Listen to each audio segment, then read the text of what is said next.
हम सजीव को जानेंगे, ठीक है। सजीवों के जो लक्षण है और उसके आधार पर हम उसका वर्गीकरण कैसे कर रहे हैं। तो ध्यान दीजिएगा आप लोग, हम सजीव को इसके दो प्रकार में बांटे हैं। पहला क्या था? प्लांट। प्लांट माने पौधा। दूसरा क्या है? एनिमल यानी जंतु। अब हम प्लांट को उसके आकार पर और तने की प्रकृति, तना मोटा पतला, उसके आधार पर हम उसको इन चार भागों में बांटेंगे, ठीक है। जिसमें पहला क्या है? शाख।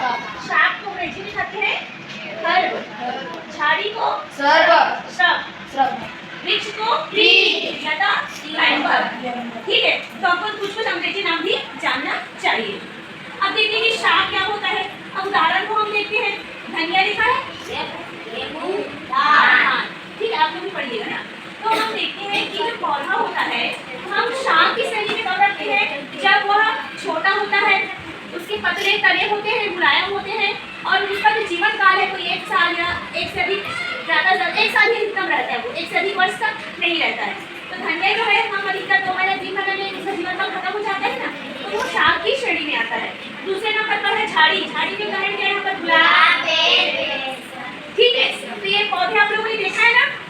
हाँ, तो इनका जो तना होता है, गुलाब के पौधे सबने देखा है ना, इसका जो तना होता है इस धनिया या गेहूं की तुलना में क्या है? तो थोड़ा सा मोटा और कड़ा होता है और इनका भी ऊंचाई जो होता है ना इसकी अपेक्षा थोड़ी सी बड़ी होती है, ठीक है। अब यहाँ पर देखिए वृक्ष, ऐसे पौधे जिसका आकार क्या हो? बड़ा होता है ऊंचाई में और उसके तने मोटे होते हैं।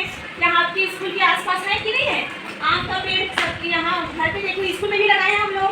इमली का मोटा तना कितना बड़ा, इतना मोटा होता है ना, और उसका जीवन काल क्या होता है? बहुवर्षीय होता है, कई सालों तक जिंदा रहता है।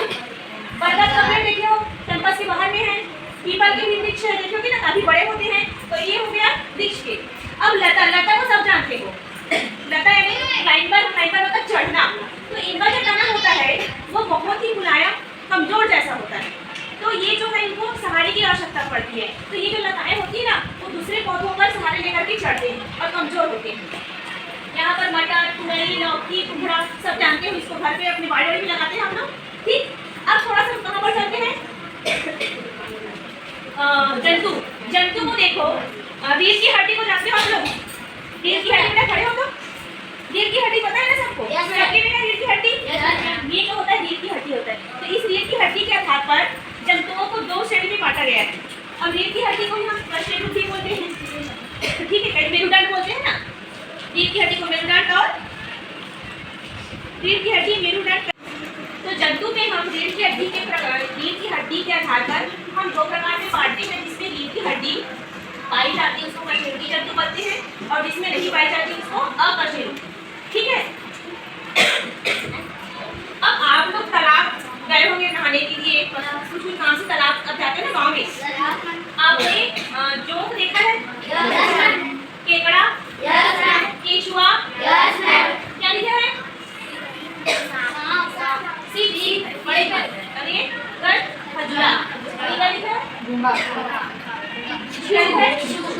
ये सारे जीव आप लोग देखे हैं ना, वेरी गुड। तो इनमें जो है रीढ़ की हड्डी नहीं होती है।